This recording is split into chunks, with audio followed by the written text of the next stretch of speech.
Hi everyone, welcome to skill Veda, the most awaited video कि employability skills का ऐसा one shot जिसमें सारे इंपॉर्टेंट क्वेश्चंस हो from unit 1 to unit 5, from chapter 1 to chapter 5. It's finally here, brought to you by skill Veda, which is committed to quality skill education in India. मेरा नाम है सृष्टि और मैंने आप सभी लर्नर्स के लिए इसको क्यूरेट किया है. सारे जो यूनिट्स के इंपॉर्टेंट क्वेश्चंस है वो आपके लिए यहाँ पर मैं प्रस्तुत कर रही हूँ. And in addition to that मैं ये नोट्स भी आप लोगों को रिलीज करूँगी और इस वीडियो के पिन कमेंट्स में आपको नोट्स का लिंक भी मिल जाएगा from where you can download the notes. चलिए स्टार्ट करते हैं. सबसे पहले यूनिट नंबर 1 कम्युनिकेशन स्किल्स के इंपॉर्टेंट क्वेश्चंस देख लो. पहला क्वेश्चन है what are the 4 skills of communication. Answer क्या है? LSRW, listening, speaking, reading and writing. Second है what is the process of sending and receiving messages called communication. Third है which of the following is not a part of active listening? Interrupting the speaker. ठीक है. What does the acronym respect stand for in active listening? Respect कितने time से मैं आप लोगों को समझा रही हूँ. रिस्पेक्ट एक एक्रोनिम है आपके चैप्टर में जिसमें R stands for remove distractions, E stand for eye contact, S stand for show listening, P stands for pay attention, E stands for empathize, clarifying doubts and tuning to the speaker. Question number 5 देखो. which among the following is not a part of speech? इनमें से कौन सा speech का part नहीं है? Colour speech का part नहीं होता. कौन सा ऐसा पंक्चुएशन मार्क है which is use to indicate strong feelings? Exclamation mark. Next, what is the function of conjunctions? दो सेंटेंसेज या दो वर्ड्स को कनेक्ट करने का काम किसका होता है? कंजंक्शन का. Which type of sentence expresses a command or request? Imperative sentence. Identify the passive form. Mohan wrote a letter. A letter was written by Mohan. Direct object in the sentence. The teacher gave the students homework. Direct object क्या हुआ? Homework. Next देखो long answer questions. ठीक है. Define communication and explain its key elements with an example. Communication is the exchange of information between a sender and a receiver through a medium. की elements क्या क्या है? Sender, message, encoding, medium, receiver, decoding and feedback. तो example के तौर पे यहाँ पे दिया हुआ है जब टीचर को एक कॉन्सेप्ट क्लास में एक्सप्लेन करती है और फिर स्टूडेंट्स से क्वेश्चंस पूछती है क्लैरिटी के लिए, तो वो क्या हो गया? वो एक फीडबैक का सिस्टम हो गया. Second question is what is active listening? Explain its importance और उसके 5 स्टेजेस बताओ. एक्टिव लिसनिंग सबको पता है, फुल्ली कॉन्सेंट्रेट करना, अंडरस्टैंड करना और स्पीकर को रिस्पॉन्ड करना. मैंने आपको 5 स्टेजेस बताई हैं. Receiving, understanding, remembering, evaluating and responding. ये 5 स्टेजेस आपको याद रखनी है. नेक्स्ट देखो, list and explain the different parts of speech with examples. Speech के कौन कौन से पार्ट्स है? पहला नाउन, दूसरा प्रोनाउन, तीसरा एडजेक्टिव, चौथा वर्ब, फिर adverb, preposition, conjunction and interjection. ये सारे बेसिक चीजें आपको आती है, फिर भी इसको जूम करके एक बार सारी डेफिनेशंस देख लो. नेक्स्ट देखो, how does punctuation effect sentence clarity? Punctuation लगाने से सेंटेंस क्लैरिटी में क्या फर्क पड़ता है? कोई भी ऐसे 5 पंक्चुएशन मार्क्स बताओ. तो यहाँ पर क्या हो गया? फुल स्टॉप यानी कि period, comma, question mark, exclamation mark और अपोस्ट्रोफी. इन सब के अपने अपने यूजेस हैं जो आप सबको आते हैं, अब बस रिवाइज करने हैं. नेक्स्ट देखो, differentiate between active and passive voice with appropriate examples. तो एक्टिव वॉइस में क्या होता है? जो सब्जेक्ट करता होता है वो एक्शन परफॉर्म करता है. जैसे शी रोट अ लेटर, उसने लेटर लिखा. तो किसने लिखा? शी ने. She is the subject here. Passive voice क्या होती है? The subject receives the action. जैसे a letter was written by her. Next देखो, explain the different types of sentences. Declarative, interrogative, exclamatory और imperative. What are the barriers to active listening? Barriers कौन कौन से हो सकते हैं? डिस्ट्रैक्शंस हो सकता है, प्री ऑक्यूपाइड माइंडसेट हो सकता है, bias, noise, emotional stress. Solutions क्या है? आई कॉन्टैक्ट मेंटेन करो, डिस्ट्रैक्शंस को अवॉइड करो, पेशेंट रहो, क्लैरिफाइंग क्वेश्चंस पूछो और फीडबैक को प्रोवाइड करो. नेक्स्ट क्वेश्चन देखो, what role does body language play in effective communication? Body language क्या होता है? कॉम्प्लीमेंट करता है वर्बल कम्युनिकेशन को और कॉन्फिडेंस एक्सप्रेस करने में हेल्प करता है. जैसे कि अगर आप किसी के साथ आई कॉन्टैक्ट मेंटेन करते हो तो उससे अटेंटिवनेस दिखती है. अगर आप किसी से बात करते समय नॉड करते हो मतलब अग्रीमेंट. अगर आप किसी से बात करते समय नॉड करते हो तो उसका मतलब होता है अग्रीमेंट और ओपन पोस्चर का मतलब होता है फ्रेंडलीनेस.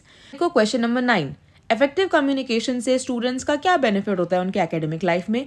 अच्छे कम्युनिकेशन स्किल्स से एकेडमिक परफॉर्मेंस इंप्रूव होता है, कॉन्फिडेंस बढ़ता है, रिलेशनशिप्स अच्छे होते हैं और करियर ग्रोथ में भी आपका फर्क पड़ता है. Next is describe the importance of clear, concise and accurate communication with real life examples. जैसे a doctor giving precise medical instructions to a patient prevents health risk. मतलब अगर एक डॉक्टर बहुत ही एक्यूरेटली मेडिकल इंस्ट्रक्शंस देगा तो obviously patient को health risk नहीं होंगे। तो ये एग्जाम्पल किसका हो गया, clear, concise and accurate communication का। अब देखो यहाँ पे कुछ हिडन क्वेश्चंस मैंने निकाले हैं। What is the role of feedback in the communication? Feedback ensure करता है कि मैसेज जो है सही से समझा गया है और फ्यूचर कम्युनिकेशन में भी हेल्प करता है। How does knowing multiple languages benefit communication? Multiple languages सीखने से क्या होता है, आपको अलग अलग कल्चर्स का ज्ञान होता है, करियर अपॉर्चुनिटी इंप्रूव होती है और अच्छा इंटरेक्शन होता है with diverse people. Next is why is eye contact important? Eye contact इसलिए इंपॉर्टेंट है अटेंटिवनेस के लिए, ट्रस्ट के लिए और कॉन्वर्जेशंस को एंगेजिंग बनाने के लिए। What is the difference between direct and indirect object? Direct मतलब रिसीव्स द एक्शन, इनडायरेक्ट मतलब जिस पर एक्शन किया जा रहा है। नेक्स्ट देखो एम्प्लॉयबिलिटी स्किल्स का unit number 2 self management skills के जो इंपॉर्टेंट क्वेश्चन है। What is self management? Answer क्या हुआ, managing one's emotions, thoughts and behaviours. ये बुक के क्वेश्चन है। Which of the following is a key component? Goal setting self management का बहुत इंपॉर्टेंट पार्ट है। What is motivation? The drive to achieve a goal. What is intrinsic motivation? ऐसा motivation जो personal satisfaction से आता है। What is extrinsic motivation? जैसे कि working hard to receive a bonus, तो यहाँ पे बोनस क्या है, एक्सटर्नल रिवॉर्ड है। ऐसी कौन सी टेक्निक होती है जिससे आप पॉजिटिव एटीट्यूड को मेंटेन कर सकते हो? Learning from failures and moving forward. जब हम अपने फेलियर से सीखते हैं और आगे बढ़ते हैं तो हम क्या कर सकते हैं, पॉजिटिव एटीट्यूड को मेंटेन कर सकते हैं। नेक्स्ट देखो, which of the following is not a method to manage stress? Ignoring problems. अगर आप प्रॉब्लम्स को इग्नोर करोगे तो ऑब्वियसली वो स्ट्रेस मैनेजमेंट में आपकी हेल्प नहीं करेगा। What does SMART stand for in goal setting? S stands for specific, measurable, action oriented, realistic, timely, and this is it. ठीक है, ये acronym है। Next is personality trait describes people who are talkative and social. Extroversion, ठीक है। Next देखो, self management की definition यहाँ पे दी हुई है और इसकी इंपॉर्टेंस भी बताई हुई है। आप इसको जूम करके आराम से पढ़ सकते हो, पॉज करके पढ़ सकते हो। What is motivation? Intrinsic, extrinsic मत भूलना, और डिफरेंस भी यहाँ पे बता दिया गया है। What are the techniques to maintain a positive attitude in life? अपने दिन को पॉजिटिव एफर्मेशन से शुरू करो, कंस्ट्रक्टिव थिंकिंग करो, फिजिकल एक्सरसाइज प्रैक्टिस करो, फेलियर से सीखो, ब्रेक्स लो और अपने फैमिली फ्रेंड्स के साथ भी टाइम स्पेंड करो। How can stress be manage effectively? Examples यहाँ पे दिए हुए हैं, ये मैंने 5 एग्जाम्पल्स दिए, आप आराम से इसको पढ़ सकते, ईजी है। What is goal setting smart criteria? कितनी बार आपको बताया गोल सेटिंग स्मार्ट क्राइटेरिया क्या है? आपका स्मार्ट का मतलब क्या होता है? Specific, measurable, action oriented, realistic and timely, पहले भी बताया। What is self awareness? जब आप अपने खुद के इमोशंस को पहचानते हो और समझते हो, और एक कैसे पीढ़ी में हेल्प करता है, इमोशनल इंटेलिजेंस इंप्रूव करता है, रिलेशनशिप्स को बेटर करता है। 5 फैक्टर मॉडल ऑफ पर्सनैलिटी मैंने कई बार बताया, बहुत इंपॉर्टेंट है। बिग 5 फैक्टर जरूर आ सकता है पेपर में, प्लीज ये 5 फैक्टर्स को याद कर लो। Openness, conscientiousness, extraversion, agreeableness, neuroticism. इन 5 की जो स्पेलिंग है वो गलत नहीं होनी चाहिए, प्लीज ध्यान से एक बार ढंग से देख लो और स्पेलिंग सही करके आना। नेक्स्ट देखो, how can an individual overcome barriers to self awareness? कैसे कोई इंडिविजुअल सेल्फ अवेयरनेस के बैरियर्स को ओवरकम कर सकता है? तो यहाँ पे सारे तरीके लिखे हुए हैं। माइंडफुलनेस प्रैक्टिस करो, ऑनेस्ट फीडबैक सीख करो, सेल्फ रिफ्लेक्शन में एंगेज करो, जर्नल लिखना शुरू कर दो, इमोशनल इंटेलिजेंस डेवलप करो, पर्सनल गोल्स को सेट करो। Next is taking PD and strength assessments. Obviously अगर आप अपना पर्सनैलिटी टेस्ट करोगे या स्वॉट एनालिसिस करोगे तो आपको अपनी स्ट्रेंथ्स एंड वीकनेस का पता चल जाएगा। नेक्स्ट देखो, describe the impact of self management skills on employability. Obviously अगर आप सेल्फ मैनेजमेंट में अच्छे हो तो आप टाइम को अच्छे से मैनेज करोगे, प्रोडक्टिविटी हाई होगी, प्रॉब्लम सॉल्विंग एबिलिटीज आपकी स्ट्रांग हो जाएंगी, अडेप्टेबिलिटी आपकी इंप्रूव हो जाएगी, प्रोफेशनलिज्म में आप आगे बढ़ जाएंगे। नेक्स्ट देखो, why is it important to maintain a balance between personal and professional life? क्यों इंपॉर्टेंट है पर्सनल और प्रोफेशनल लाइफ के बीच में बैलेंस होना? क्योंकि इससे स्ट्रेस और बर्नआउट नहीं होता, फिजिकल मेंटल हेल्थ इंप्रूव होती है और प्रोडक्टिविटी भी आपकी एनहांस होती है, रिलेशनशिप्स आपके अच्छे होते हैं, जॉब सेटिस्फैक्शन बेटर होता है, पर्सनल ग्रोथ इंकरेज होता है और डिसीजन मेकिंग एबिलिटी भी एनहांस होती है। सेल्फ अवेयरनेस स्ट्रेस मैनेजमेंट में कैसे हेल्प करता है? क्योंकि आपको अपने स्ट्रेस के ट्रिगर्स पता चलेंगे, आप अपने इमोशंस को बेटर रेगुलेट कर सकते हो, you can develop coping strategies, you can enhance decision making, etcetera etcetera. So many points are here, इनमें से कोई 3-4 भी आपको याद हो जाए so more than enough. Next is what role does positive thinking play in career success? Career success में positive thinking से क्या फर्क पड़ता है? सबसे पहला फर्क पड़ता है कॉन्फिडेंस बूस्ट होता है, प्रॉब्लम सॉल्विंग स्किल्स एनहांस होती है, रेजिलियंस इंक्रीज होता है, वर्क प्लेस रिलेशनशिप्स इंप्रूव होते हैं। ठीक है, नेक्स्ट देखो यूनिट नंबर 3 के आईसीटी स्किल्स के जो इंपॉर्टेंट क्वेश्चन है। सबसे पहले आईसीटी की full form information and communication technology. इनमें से कौन सा आईसीटी टूल नहीं है? वॉशिंग मशीन, ऑब्वियसली, क्योंकि वॉशिंग मशीन में तो कपड़े धुलते हैं। What is the primary function of an OS in a computer? OS क्या काम करता है? हार्डवेयर को मैनेज करता है और सॉफ्टवेयर रिसोर्सेज को मैनेज करता है। नेक्स्ट है इनपुट डिवाइस। इनमें से कौन सा नहीं है? माउस, क्योंकि माउस क्या है? आपका इनपुट डिवाइस है। सॉरी, सो इनमें से बोला है कि इनमें से कौन सा इनपुट डिवाइस है? तो माउस इनपुट डिवाइस है, क्योंकि प्रिंटर से तो आप प्रिंट आउट बाहर निकालते हो, ठीक है। और स्पीकर जो है उसमें भी आवाज़ बाहर आती है और मॉनिटर में भी आपको डिस्प्ले दिखता है। तो आंसर क्या हो गया? Mouse. Which of this is an example of application software? MS word. Spreadsheet software का फंक्शन क्या होता है? उसमें आप न्यूमेरिकल डाटा को मैनेज कर सकते हो। इनमें से कौन सा वेब ब्राउजर नहीं है? MS एक्सेल, क्योंकि MS एक्सेल तो एप्लीकेशन है। HTTP क्या होता है? Hyper text transfer protocol. इनमें से कौन सी शॉर्टकट की है जो कॉपी करने काम आती है? Ctrl+C, everybody knows. What is the purpose of cloud storage? Cloud, Google Drive, OneDrive, क्या काम है इसका? काम ये है कि आप डेटा को स्टोर कर सकते हो ऑनलाइन, कहीं से भी उसका एक्सेस कर सकते हो। ये है कुछ long answer questions with answers. ICT क्या होता है, उसकी इंपॉर्टेंस क्या है, जरा ध्यान से देख लो, पॉज करके एक बार पढ़ लो। Differentiate between system software and application software, pause करके एक बार पढ़ लो। Different types of input and output devices, ये बहुत आसान है, कीबोर्ड, माउस, स्कैनर, आउटपुट में मॉनिटर, प्रिंटर, स्पीकर। स्प्रेडशीट्स क्या होते हैं? न्यूमेरिकल डेटा को अरेंज करने के लिए, एनालाइज करने के लिए, इसे डेटा एनालिसिस होता है, फाइनेंशियल कैलकुलेशंस हो जाती हैं। What is the importance of cyber security? इससे डेटा कॉन्फिडेंशियलिटी रहती है, इंटेग्रिटी रहती है, and it helps in protecting the personal and financial information. अगर आपको अपनी खुद की फाइनेंशियल इन्फॉर्मेशन को स्टोर करना है, प्रोटेक्ट करना है, तो obviously cyber security will definitely come into the picture. Next is what is cloud computing? Cloud computing question definitely आ सकता है। इंटरनेट बेस्ड कंप्यूटिंग सर्विस ऐसी सर्विस होती है जो सिर्फ इंटरनेट पे चल सकती है। इसके एडवांटेजेस होते हैं कि ये कहीं से भी एक्सेस की जा सकती है, ये कॉस्ट इफेक्टिव होती है और इसमें अपडेट्स भी आते रहते हैं। कौन कौन से ऐसे नेटवर्क्स है? लैन, वैन, मैन। लैन मतलब लोकल एरिया, वैन मतलब वाइड एरिया, मैन मतलब metropolitan area. What are different types of internet connections? Dial up, broadband, wifi, mobile data. Dial up में क्या है? Telephone line. ब्रॉडबैंड मतलब फाइबर ऑप्टिक वाला नेट या केबल वाला नेट। वाईफाई मतलब जो घर ऑफिस में यूज होता है। और मोबाइल डेटा मतलब 4G, 5G, 6G, 7G। ठीक है। What is e commerce? 50 बार बताया। B2B, B2C, C2C, G2C। तो ये सारे कर लो।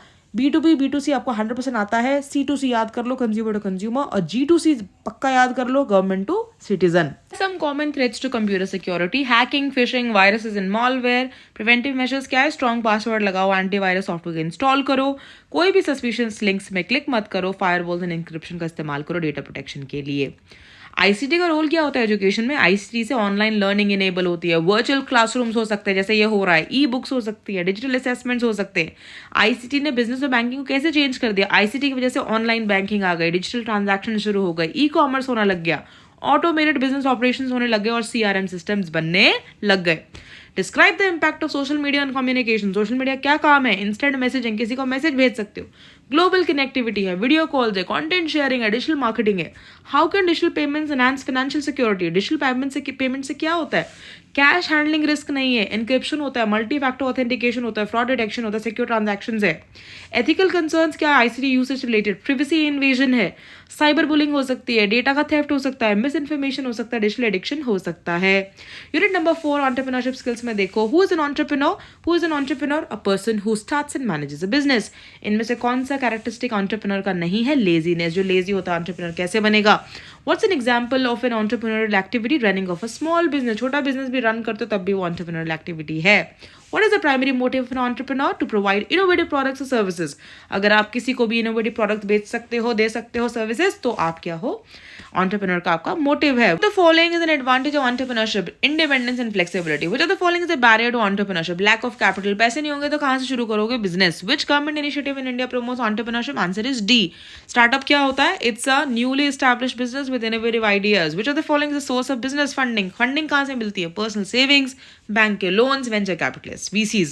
Which of the following is an entrepreneurial competency? Risk taking. मैंने competencies वगैरह कितने अच्छे से एक्सप्लेन की हुई थी। Who is an entrepreneur? Describe the key characteristics of an entrepreneur. ये यहाँ पर लॉन्ग आंसर क्वेश्चन मैंने दिए हुए, इसको पॉज करके अच्छे से लर्न कर लो। सब कुछ मैंने आपको ऑलरेडी प्रीवियस वीडियोस में समझा रखा है। What are the advantages and disadvantages of entrepreneurship? Advantages हैं independence, flexibility, unlimited income potential है, जॉब क्रिएशन है, कॉन्ट्रीब्यूशन इकोनॉमी में। डिसएडवांटेज है फाइनेंशियल रिस्क है, इनकम सर्टेन नहीं होती, वर्कलोड बहुत होता है, स्ट्रेस बहुत होता है, रिस्पॉन्सिबिलिटी होती है बिजनेस के सक्सेस के लिए भी। थर्ड देखो, explain the major barriers to entrepreneurship. Entrepreneurship के मेजर बैरियर्स कौन से हैं? लैक ऑफ कैपिटल है, फियर ऑफ फेलियर है, मार्केट में बहुत कंपटीशन है, गवर्नमेंट रेगुलेशंस है और एंटरप्रेन्योरल स्किल्स की कमी होती है। What are the different sources of funding for a startup? Personal saving, bank loan, VCs, government grants, crowd funding. What's Startup India? Startup India is a government initiative जो 2016 में आया था to promote entrepreneurship in India. What is the role of innovation? Innovation क्या role है? अगर innovation होगा तभी तो entrepreneurs जो है यूनिक प्रोडक्ट्स एंड सर्विसेज बनाएंगे, क्योंकि इससे मार्केट में कंपैरेटिव एडवांटेज मिलता है। entrepreneurship इकोनॉमिक ग्रोथ में कंट्रीब्यूट कैसे करते हैं? entrepreneurship जॉब्स क्रिएट करते हैं, प्रोडक्टिविटी को इंक्रीज करते हैं, GDP को बहुत ज़्यादा बूस्ट करते हैं। Explain the importance of risk taking in entrepreneurship. Entrepreneurship must take calculated risk to invest money, develop ideas and enter new markets. Difference क्या है स्टार्टअप और ट्रेडिशनल बिजनेस में? स्टार्टअप में इनोवेशन स्केलेबिलिटी होती है, ट्रेडिशनल बिजनेस जो होता है वो एस्टैब्लिश्ड मेथड से चलता है with a fixed growth rate. How does the government support entrepreneurs in India? Funding करते हैं, टैक्स बेनिफिट्स है, स्किल ट्रेनिंग है, सिंप्लीफाइड रजिस्ट्रेशन है. लास्ट यूनिट है ग्रीन स्किल्स, आपका फेवरेट यूनिट. इसमें देखो what are green skills? Skills that help in sustainable development. मैंने कितने बार पुरानी वीडियोज में भी बोला है, सस्टेनेबल वर्ड बहुत इंपॉर्टेंट है to define green skills. Which of the following is an example of a green job? Solar panel technician. Obviously, what's the main objective of sustainable development? Current needs को meet करना but compromise नहीं करना future generations की needs के साथ. Which are the following is a renewable energy source? Wind energy, क्योंकि बार बार renew replenish हो सकती है. इनमें से कौन सा ग्रीन प्रैक्टिस नहीं है? Single use plastic obviously use करोगे तो ग्रीन प्रैक्टिस कहाँ से हुआ? रिड्यूस का मतलब क्या है 3R में? Cutting down on waste production.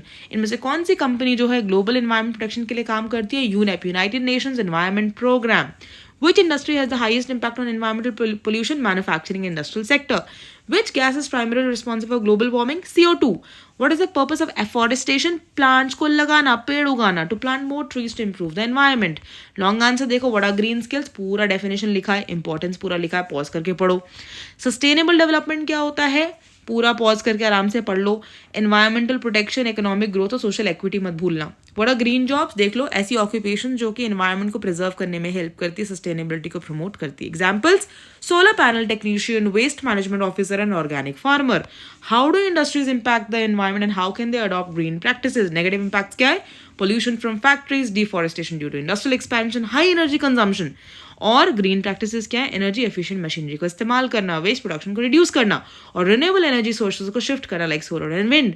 3R principle क्या होता है? Reduce, reuse and recycle. Okay, so reduce, reuse, recycle. ठीक है, अब कुछ हिडन क्वेश्चंस देख लो जो आपके लिए निकाले हैं. इंडिविजुअल्स एनवायरमेंट कंजर्वेशन के लिए क्या कर सकते हैं? ट्रीज को प्लांट कर सकते हैं, इको फ्रेंडली प्रोडक्ट्स को यूज कर सकते हैं, वेस्ट को रिड्यूस कर सकते हैं, एनर्जी को सेव कर सकते हैं. What are the challenges faced in implementing green practice? High cost होती है, अवेयरनेस में लैक होता है, रेजिस्टेंस टू चेंज होता है, लिमिटेड इंफ्रास्ट्रक्चर होता है.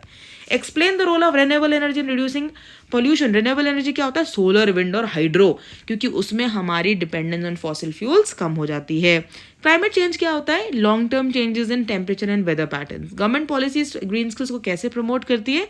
गवर्नमेंट आपको सब्सिडी देगी, ट्रेनिंग प्रोग्राम देगी, रेगुलेशंस चेंज करती रहेगी ताकि ग्रीन प्रैक्टिसेस जो एनकरेज हो बिजनेसेस में, इंडस्ट्रीज में.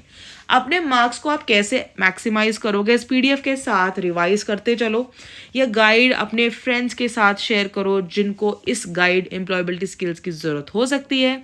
और मेरे चैनल स्किल वेदा को फॉलो करो, सब्सक्राइब करो और हमारी कम्युनिटी में जुड़ जाओ जहाँ पे बहुत high quality content skill education पर प्रोड्यूस होता है.